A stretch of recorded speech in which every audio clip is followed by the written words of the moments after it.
So I'm just going to show you how to draw the human figure very, very simply. It's always good to have a range of pencils because you can experiment with the different marks and the different depth of mark, I suppose, that pencils make, and you may decide you don't want to draw with a light pencil, you want to draw with a dark pencil. We can also go into watercolor pencils, and eventually I'd like to do a series on how to do an ink drawing, which is what you should aim for, because if you can draw with one of these, you're really drawing like the old people used to 100 years ago. So anyway, I hope you have fun. You can use any paper you like. This is quite good paper, but any sketchbook paper is fine. You can buy a tin of pencils, but you probably really only need 2 pencils. You need a lighter pencil like a B or an F or a 2B to do your initial drawing, and then as you develop that drawing further, you'll probably go towards a 6B or an 8B or even a 9B, which are a darker pencil. So when you want to do your darks and make them dark, you'll use one of these. But today we may use that. I'll just see how we go. I'm going to show you how to break down the human figure into shapes and develop the drawing from there. By the way, this is what's known as a kneadable rubber. It's a bit dirty, usually of grey colour, but what they do is they're obviously kneadable, and you can pull them and stretch them. And they're great for using when you draw, because they actually don't rub the pencil. They pick the pencil up and absorb it into the rubber. And so you'll see me kneading it now.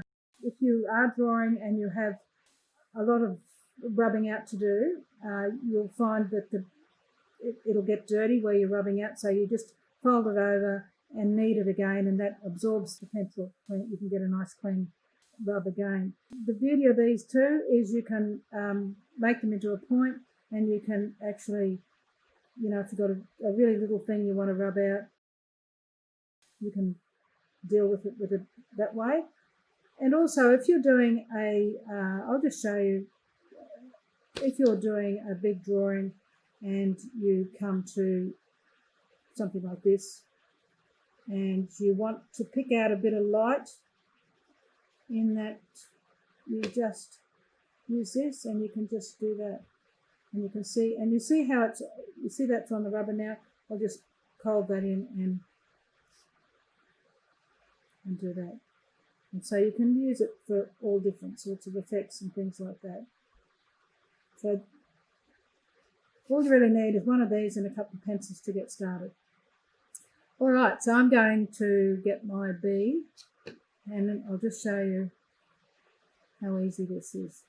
Now so obviously that's the head and the neck. Always overlap circles, because of course the neck goes into the head, and the head, So we'll make this a woman, so we'll make her quite slender. So that's the other shape there, and because she's a woman, make her legs a bit thicker. We'll just do little circles there for the joints of her arms.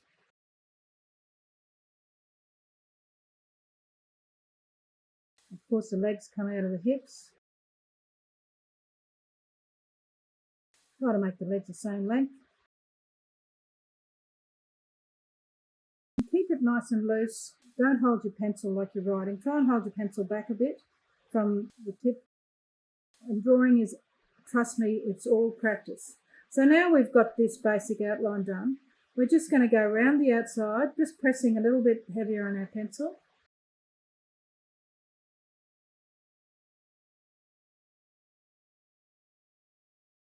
Use your kneadable rubber or any rubber, and rub out what's inside. And there we have a basic human figure from the front. You can put hair on her or whatever you want to do. Now I might do a side view this time, which is pretty much the same.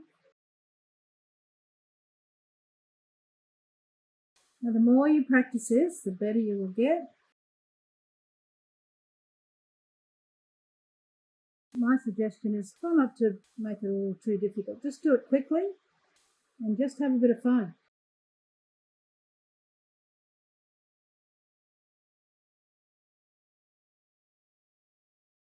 If there's somebody doing something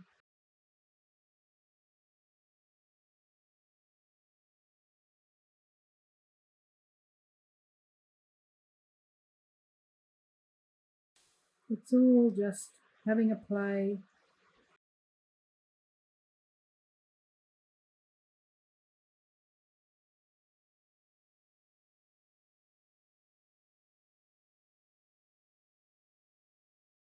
So I think that'll get you started, how to draw people.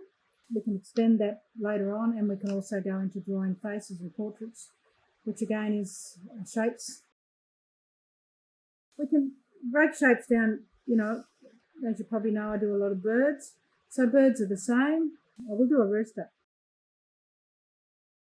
So there, that's it. It's a shape, it's another shape, it's another shape, it's another shape, it's another shape. And you've got a circle here, you've got that shape there. So, it's very easy once you understand that shapes are what you use when you draw.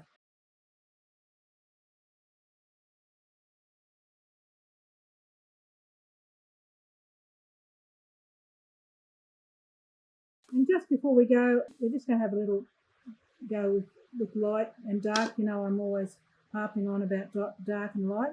So I'm just going to show you where the dark, if you just even put the darks in here, how much different that's going to make this drawing. Because the light's coming from above, also, this is great if you are painting to understand light and have a bit of a play with where the darks are going to be. We're imagining that the light's coming from above, so under here is going to be dark. A bit under there, a bit under there. Under here is going to be dark. Maybe the top of that leg's being shadowed over here, so we'll put a bit of dark in here.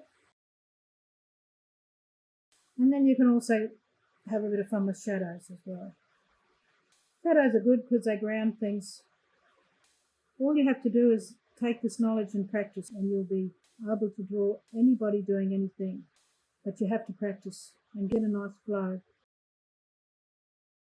So my suggestion for anyone watching this, just scribble and having a bit of fun and not panicking too much. Drawing should have movement. Things shouldn't be really rigid and straight and perfect.